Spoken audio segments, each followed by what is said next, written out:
Hi, Cherie Hansen here.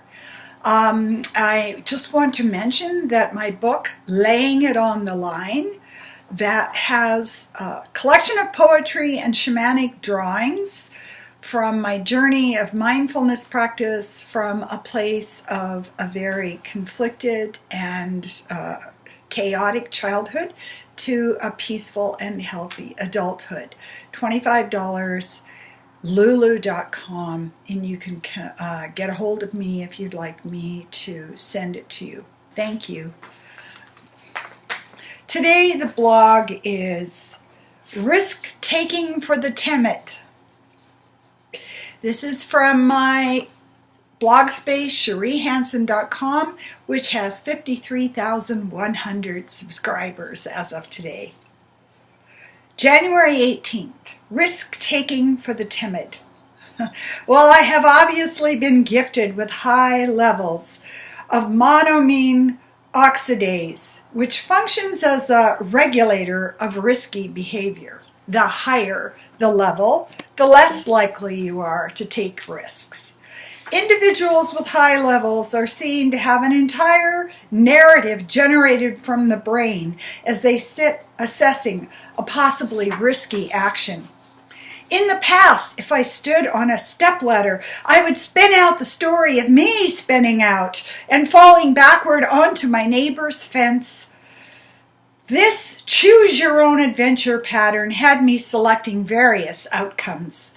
I could see in full three-dimensional color projections the future quadriplegic self learning to use a mouth tap to read books. The equally likely story would roll out of the wheelchair-bound woman who builds her upper body strength to overcome all limitations.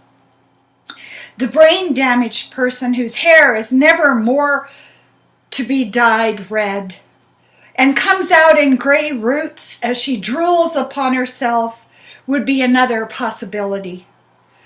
The blinded by the grapevine, cane-tapping, ever-wary woman could be the outcome. Or the superwoman who pushes herself at just the right moment to fly beyond the fence and land upon her feet was another script that would flash into my head. I did not like traveling in fast cars, on escalators, on rope bridges, in glass and cased elevators, or taking off or landing on planes. Always my brain, which had soaked in years of literature, would align some outcome from any activity. And it was always horrible if it was risky.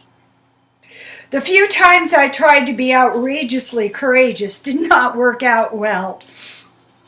In university, a group of my husband's male friends decided to pee in an alleyway. I too was overflowing.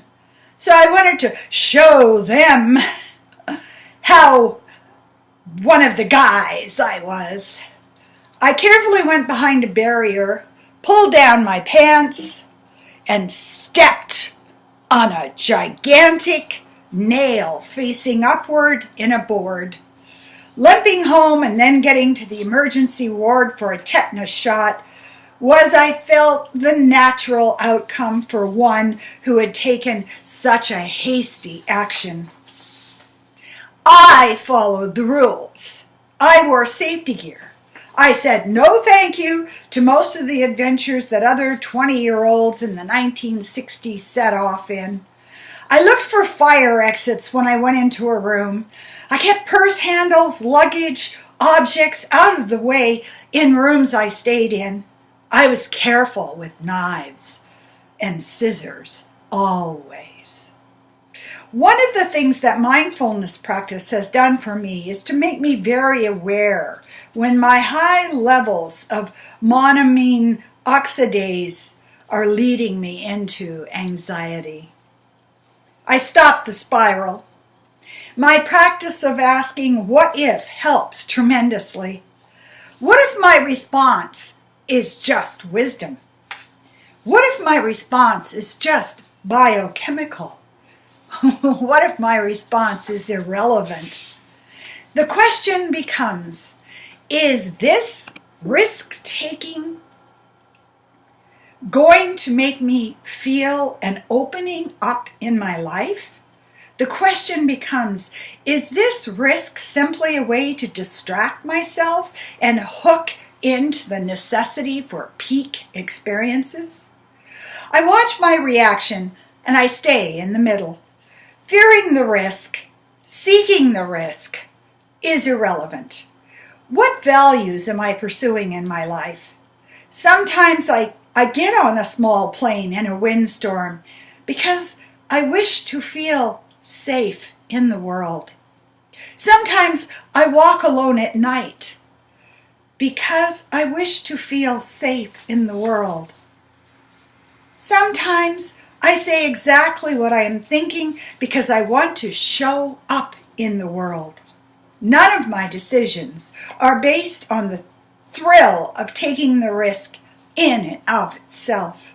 But then, I was born with very high Monamine oxidaise, and I made it to 72 years of age. Being aware that who we are is a gift makes the mind so much calmer. And a calmer person is more capable of taking well-assessed risks. Every day is a new beginning to explore. And there is no story. Thank you.